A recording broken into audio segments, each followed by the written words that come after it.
Hello and welcome to the Luxury Podcast. My name is Jonathan Vernon Smith. With me is William Hanson. This is the podcast that helps you live a more luxury life. The conversations that go on before we start recording. No level of the Luxury Podcast Members Club will get you access to those. Jonathan and I are here to help you create the everyday moments of luxury that make life worth living, whatever your budget. So welcome to another bonus episode of the Luxury Podcast, where William and I trade tips and stories from our own luxury lifestyles, as well as delving into our lovely great big mail sacks. William, how's your week been? It's been fine. I do have to apologise that you didn't come over the other day, as we said was going to happen. I was so looking forward. We were looking forward to it. A very executive and luxury evening in London. Yes. Only to be cancelled because of illness. Yes, not mine. For a and change. infection. Yes. But I was very grateful. Right. Because I would much rather be cancelled on than have one of those experiences where you enter the house and you quickly realise you've entered a germ cesspit. Yes. I've had that many times before where someone's kind of coughing and sneezing all over the food and they say, oh, I've got a cold, but I didn't want to cancel. Yeah. And I'm thinking, I wish you had. Because I can almost feel myself getting ill by the minute while I'm sitting here. So I'm quite grateful you did. Well, I knew it was the right thing to do on every level. And Yes. also, Mikey wouldn't have enjoyed it either because he He was the one very that was unwell, ill. Yeah. bless him, yeah. So- Is he better now? Yes, more or less. One more day left of antibiotics, but you wouldn't know that he was ill now. Right. Because he's not really. It's just What's he been on? What do you mean? Erythromycin? Penicillin? No, because he's Amoxicillin? he's allergic to penicillin. So he's Erythromycin. been on that one. Yeah. I've always requested erythromycin. Why? I Are you just think allergic to penicillin? I think it's a more executive antibiotic. Because why? I'm not sure really, but I've always liked either erythromycin or I think it's called fluoxetine. Oh, I've been on Floxus before. Yes, yeah. I can't remember which one I was on after my near-death experience last month. Can't remember which one. Well, they were pumping it in a pastry bag, weren't they? Into your veins. No, but then I had some to take home with me. They gave you a box. Yeah. Was that included in the price? Yeah, I hope so.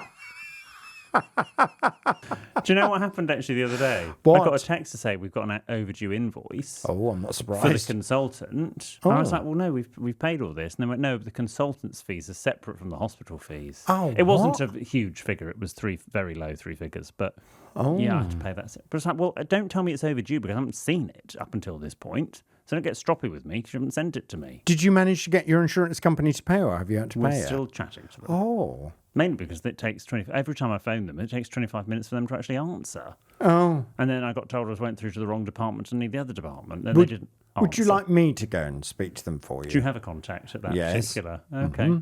Yes. I'll leave that with you then. Okay. Leave it to me. Without naming any company names, No. please. That's vital. Yeah. Okay. Well, I'm delighted that Mike is on the mend. He is on the mend. And we've got the housewarming in a few weeks as well. So Yes. at least you'll come round and see that. And I'm just delighted that by the time your housewarming will be taking place, you will be fully alarmed Yes. by a team of professionals. We are but a couple of weeks away from a full security system. Fully alarmed Fully alarmed. and protected against unwanted intruders. in National Trust Green. Yes. Yeah. I bet you're the talk of the neighbourhood. Oh, I hope so. Have they been walking up and down saying, just look at his box? And I've told everybody to let them know. Yes. Let everybody know. that Have I you had an alarm warming party No, we're doing the housewarming first. Now I thought the month after I'll do an alarm warming party. for the neighbours? Yes, maybe Ollie can come to that one. love that. So he can't come to my housewarming. Why aren't you coming to the housewarming? I'm in Newcastle for my friend's 30th. Oh, I'm grow very up. sad. That's what's happening. Yeah. I'm sad. Oh. Gonna No, miss I'm it. sad It's too. a shame. Almost considered cancelling. I might bring my Impact brushless drill. Oh, I'm even Oh, more you sad can't know now. because you have to, because where the security camera's going up is the front door. You Yeah. can't have the guests walking through your legs if you're up a ladder. Be a little novel twist, won't it? Yeah. I'm installing security while your guests arrive. But I mean, it doesn't let the guests know that I trust them. As they walk in, I'll say, just look at my pilot holes. Your pilot holes are the talk of the town, aren't they? They are, indeed. Yeah. They will be. Anyway, we'll have you around again. Just you. At Don't some worry, point. don't Oh, worry. I think we do have a date in. Yes, we do, Weeks yeah. and weeks away, but we've got a date. No, don't worry. It'll be lovely. Can I talk about loo roll? I wish you would. Because you did a discussion recently about loo roll, and it did get me thinking. Because we have eco loo roll. Because you know me. Of course you do. Ours is bamboo. Oh, of Or course as I it sometimes is. call it, bamboo. Because it's Bamboo. bamboo. Right. It's made from bamboo and it goes near your bum. Okay. And it's very nice, very soft.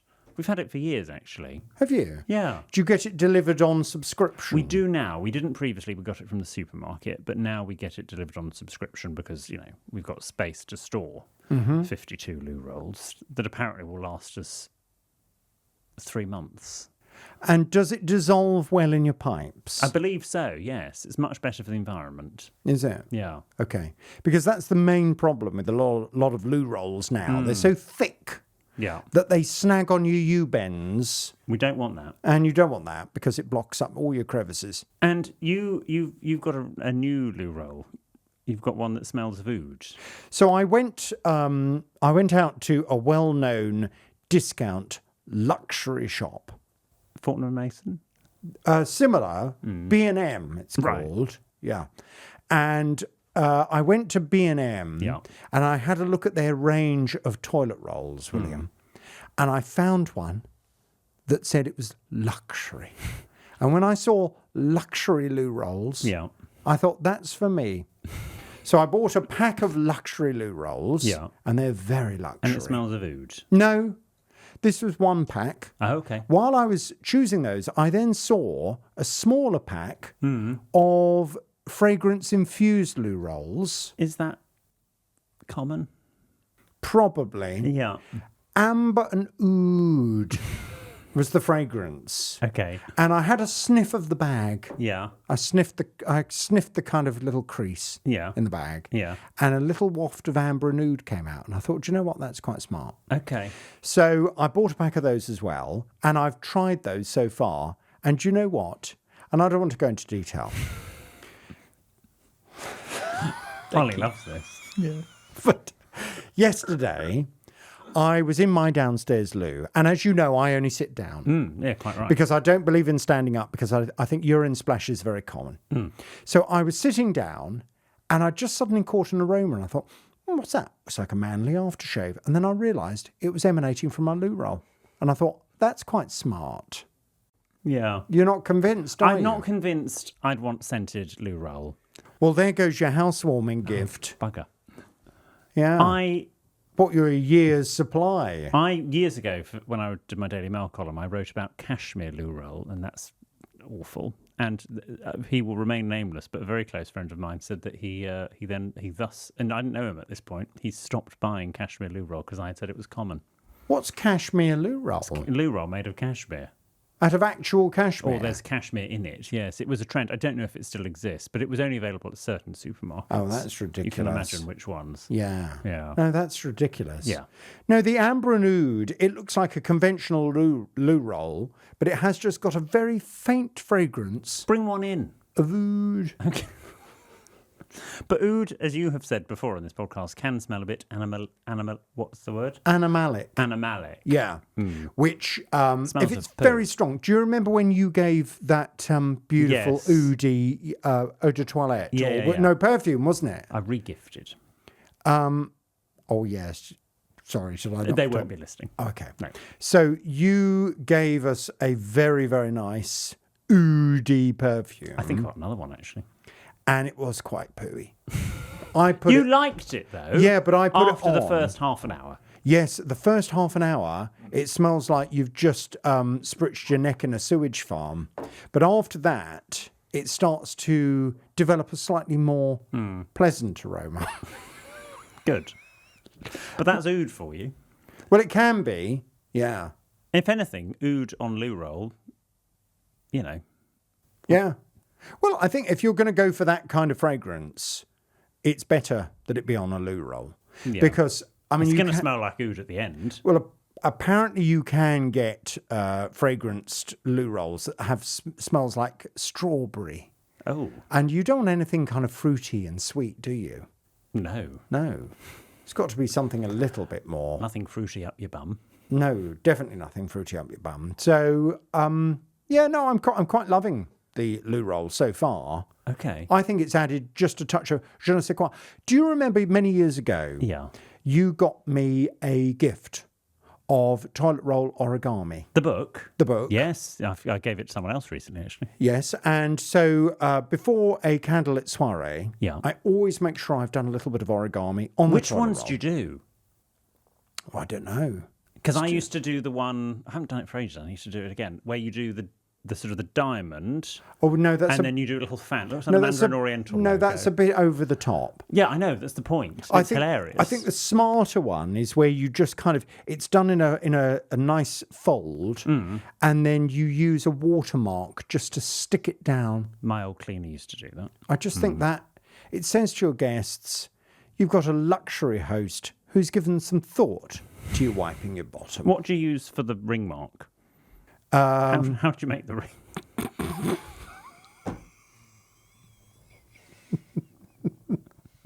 Dare not even ask. The if you get at the bottom of a candle and just run it under the tap and then stamp it on. Do you not look a bit weird running into the loo with a candle? You do it before your guests arrive. Oh, I see. And then you hide it under the sink. So if you need to go and reapply mid-evening, because do you go and check your loo roll I throughout go and check the evening? bathroom in general, yes. Yeah, just to make sure that no one's left a catastrophe. Mm-hmm. And if you go and get your candle from under the sink, run it under the tap, restamp for any new visitors. I'll be honest, the only fold I sort of, other than the sort of the over-the-top Mandarin Oriental type logo thing I do, normally when I'm preparing the loo roll for guests, the only one I will do is, well, I just sort of, rather than a point, a standard point, which is fine, I just sort of fold it so it's a soft edge, so you just fold it back under. Yeah. That's what I do. Yeah. normally. So it looks like there's a bit of a tension, but it's subtle. Now, And I think that is actually luxury. can we talk about the way that your loo roll should hang? Yes. Because, of course, it should be over. Anyone that hangs their toilet roll so that it hangs down the back, Pervert. pervert. I mean, that's quite extreme. I think I actually meant degenerate, but it came out as pervert. Degenerate pervert. Yeah. Freaks. Yeah. Sex offenders. Yeah. Wrong uns. Lock them up. No, I don't think that's. I think it's common, isn't it? You also think that you shouldn't display spare loo roll. No. Now, I slightly disagree there. I don't Okay. think you should have an entire, 53 boxer like we do. We don't have that out. That's hidden. Yeah. But at least one, particularly in a guest bathroom, because, what happens if you, No, it won't happen. have a bit of an accident? Yeah, but if someone does go through a whole roll. You're not going to go through a whole roll, are you? Well, I don't want to go into details again, but when I was ill, yeah, Right. repeatedly. Right. Okay. No, you're not going to. No, I just think it's. I just don't like loo rolls all out on display. No, but one spare, I think, is fine. No. Really? No, I don't. No, I don't really like it. No. I mean, if you were going to have any out, then yes. Just if you keep it to one. I've got 2 out in my downstairs loo. Really? No. Plus 1 on the roll. I just don't think it's necessary. I think a good host would always make sure that during their visits, their mid-evening visits Yeah. to the loo, just to check to make sure everything's absolutely spick and span, they'd make sure that if the loo roll was starting to get a little bit low, you replace it. Do a bit of toilet roll origami, reseal, ready to go. I just don't think that I do have my spare loo roll, though. I do sort of take, the glue bit where it comes and it's glued on. Yeah. So I take all that off, Yeah. those sheets. Yeah. And then I do you fold it back on itself to create a swish and then tuck it in the top. Okay. And then sometimes I use a little crown on the top as well, but I don't do that anymore, but I used to. Yeah. Okay. So I do that. Make it present it nicely. I think I was just a bit scarred because my parents always used to have in the bathrooms, they always used to have these kind of, it was like a wooden base with a pole sticking up, and then it would just be about 5 or 6 loo rolls. Well, that is a lot. All kind of on this pipe, and it would be in the corner of the bathroom somewhere. And I used to look at it and think, when I'm an adult, I will never destroy my bathroom with that. Destroy your bathroom. I just think it's a bit common. Okay. So make sure that you... And I think the other thing you do as a good host is you make sure that you leave a couple of spare rolls hidden, but in a very common sense, logical place. So, for example, if you were to come round having got your terrible colitis... Well, I wouldn't be coming round. But if you had found yourself mid-colitis explosion at one of my candlelit suppers, and you'd gone through an entire roll of amber nude luxury B&M toilet roll, I'd like to think that when you then thought, oh no, what am I going to do? I've used the whole roll of loo roll.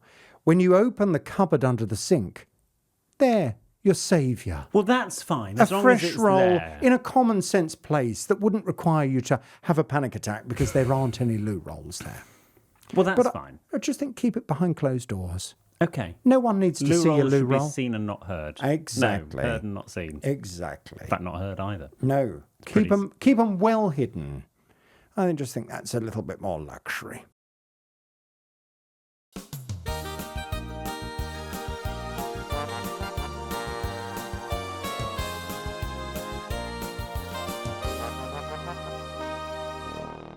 Well, welcome back, Buckethead. Shall we get on to some responses from our Bucketheads? I think we should. This is from Sarah. Dear Jonathan and William, firstly, I'd like to thank you both for your wonderful podcast. It's an absolute joy to listen to and learn how to add a bit more luxury to my day-to-day life. Also, Jonathan's laugh is absolutely contagious. There we go. Wow. I wanted to ask your advice on something I recently experienced. I manage a small restaurant, and an elderly gentleman asked one of the servers to ask a nearby diner to lower her voice, as she felt she was speaking too loudly. Hearing aid.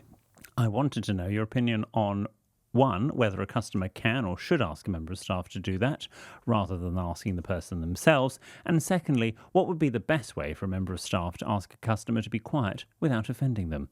All regards, Sarah. Hearing aid. That customer clearly had a hearing aid or a device. But clearly set to the wrong setting?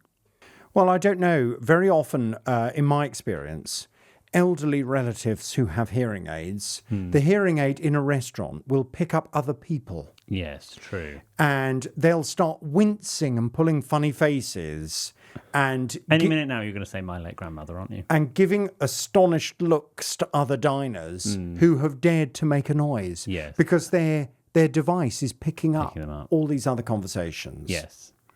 So I don't think it's really very fair to rely on their view. I think if you were to go, for example, if a server, as we're using this language, were to come... if a server Told you, Sarah. were to come up to me and say, I'm sorry, sir, would you mind keeping your voice down? Because that very elderly gentleman over there says that you're ruining his meal. I think I'd be quite annoyed.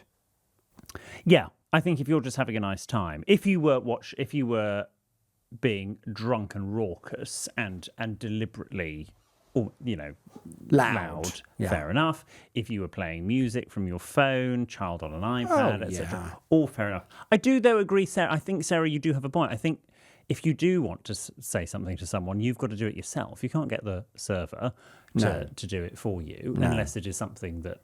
Yeah, if they're behaving appallingly, Then that's up to the restaurant. but I think the volume of someone's voice or the volume of someone's laugh, for example. I mean, Sarah, you were talking about my laugh earlier. If somebody might take offence at my laugh in a restaurant, they might think, "Oh, who's that? Cackling hyena over there, ruining my evening." Yeah. If you've got a problem with my laugh, come and say it to my face. Give me a chance to punch in the face. Who would have a problem with your laugh? Don't get a server to come over. Don't get a server to come over and tell me, can you stop laughing, sir? Because you're you annoying. not enjoy yourself. Yeah. So I think it all depends on what they're doing. but I don't think asking a server to comment on someone else's volume is very fair. No, if you do have an issue, you've got to do it yourself. Exactly. Do you want to do Graham W? I'd love to. Graham W says, this is a reference that I don't even know whether you'll get. I get. Of Do course I you? do. Hello. Okay. Let's do it, my Dear friend Julian Sandy. and Sandy, it says, oh, a bonus of Bonavide, your jolly old oldie. eek. Ran a couple of creepers up your trellis. I ran out of shower gel during COVID and opened a big bar of soap I was given some time before. What a revelation. It lasted for ages, did a better job than shower gel, cost far less, and simply was nicer to use. I'm now a convert. Oh, I love this question. What's your position on soap? Is it more luxurious and classy than other products? I would excuse public washrooms for the need for soap in tablet form, as it doesn't feel hygienic, although it certainly is. However, I got too vigorous with the pump action dispenser the other day at work and overshot, with the emissions going down the front of my trousers. I did not enjoy having soapy trousers, as it looked very suspect. Yours sincerely, Graham W. Well, you are a big believer in bar soap, aren't you? I hate shower gel. I don't. I hate it. I think you're buying the wrong stuff. It is the worst invention ever. Oh, okay. I absolutely detest shower gel. What do you just... Okay, if you have to banish one thing, you can only banish one thing, water bottles, Oh. all those tanks that people have, or liquid soap, which one are you banning? You can only ban one. Water bottles. Because You hate that strongly. the youth constantly drinking water as if they're climbing Mount Everest is far more irritating than somebody else using shower gel. Well, I guess you don't see other people using I don't shower see gel. it, but I hate shower gel. I hate it so much. It's just a totally But useless also, product. when you have previously talked about shower gel, and you've told me when you on the rare occasions that you are using it, you need to step out from underneath the water. But I don't like doing that Well, because that's cold. When I'm in the shower, I like to be under the water, and I like the water to be, flooding over my naked and muscular body.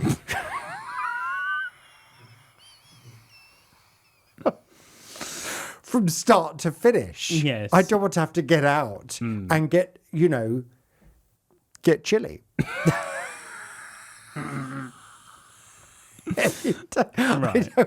I don't want that. no. So with a bar Don't of think I soap, want it either. I don't think anybody wants it. That's the sad reality. So at least with a bar of soap, Yeah. I can stand there and use the soap to lather myself up. You're not like a deranged monkey. Baboon. But I like to rub, I use the bar of soap to rub all over my body in all of my crevices and creases, nooks and crannies. And there are a lot of creases. I like to just use the bar of soap. Whereas if you put shower gel, you put shower gel in your hand, and then by the time you've applied it, most of it's washed off. So you've now got a tiny bit, and then you're trying to... And You're using the wrong stuff. by the time you've tried to lather yourself off, that's all washed off.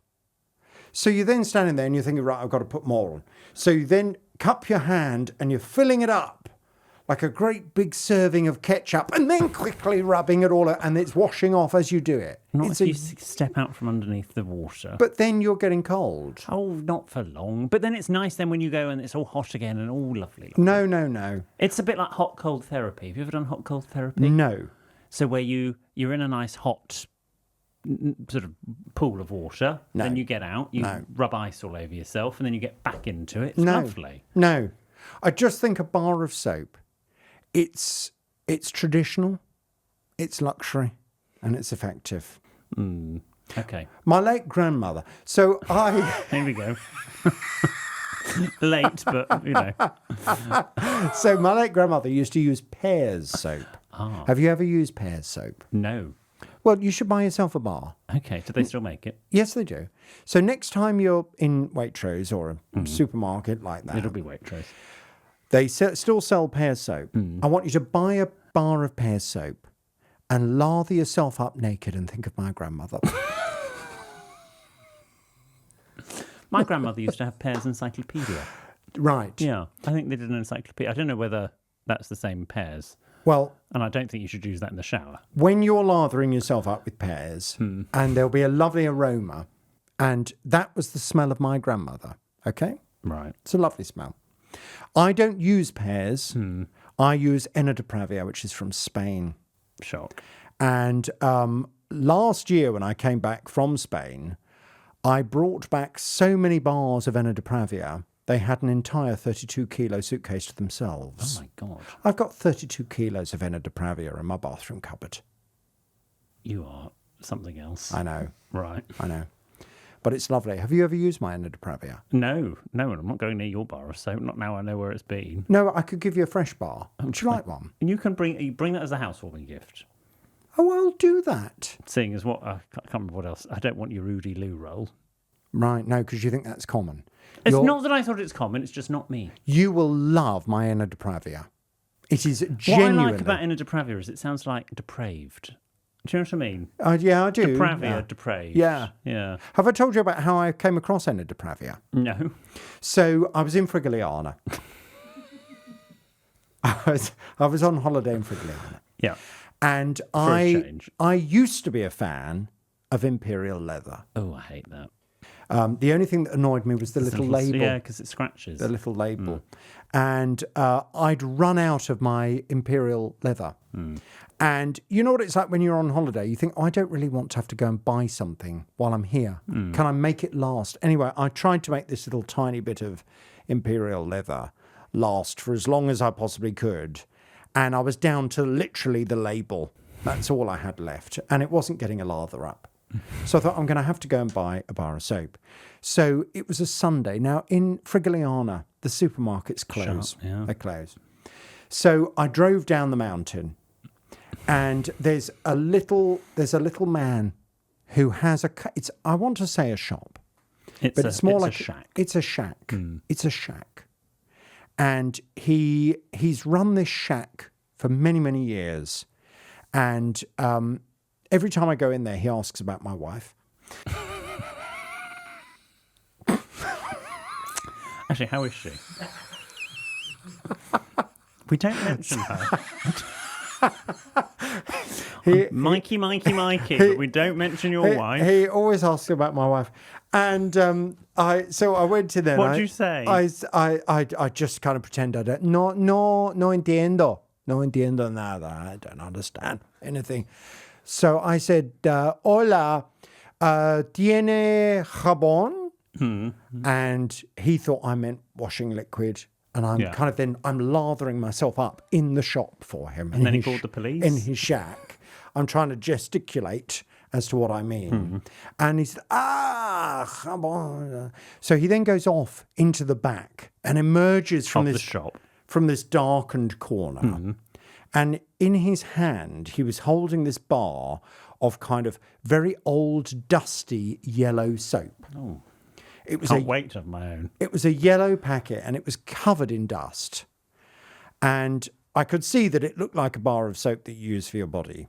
But I'd never seen it before, and I thought, oh, God knows what the hell that is, but it looks like soap. And I said, muchas gracias. And so he said, it was €1. So I gave him €1, and I drove back up the mountain, back up to the villa with my bar of this kind of funny, dusty old soap. And I got in the shower, and I lathered myself up, and it was like an awakening, William. I lathered myself up, and I thought to myself, this is the nicest soap I have ever used in my life. So I started researching it, and I found out that Enna depravia is a very old brand. Very old. It's like the imperial leather of the Spanish-speaking world. Okay. So I then became obsessed with Enna depravia, and I just bought it up in bulk. 32 kilos of Enna depravia. And now, whenever I go to any Spanish-speaking country, I buy 32 kilos of Enna depravia soap. When you go to any Spanish-speaking country, name all the Spanish-speaking countries that you've been to in the last 5 years. So Spain, Fuerteventura, Where's that? Canary Islands. Right. I always stock up there. Argentina. Yeah. Very cheap in Argentina. Anywhere that speaks Spanish, they sell Enna depravia. Yeah. Now, honestly, if any of our bucket heads have ever tried Enna depravia, they'll know what I'm talking about. And if they haven't, they're going to be going out and buying it now. And sales of Enna depravia are going to go through the roof. This episode is basically sponsored by Enna depravia. Yeah. Yeah. Okay. Well, I look forward to using the Enna depravia when you bring it round. I'll bring it round. Yeah. You'll love it. I think, on the Enna depravia note, I think that's more than enough luxury for this episode. Don't you I agree think with so, it? yes. You can give people too much. You can. You can lather people up just a tad too much. Indeed. We'll leave it there for now. Of course, we will be back on Wednesday where we're going to be discussing funerals. Cheery old funerals. Lovely. Yeah. How to have a funeral in a luxury way. Yes, what is luxury and what is not? And I've got some thoughts. I bet you have. But for now, Bucketheads, Goodbye. goodbye.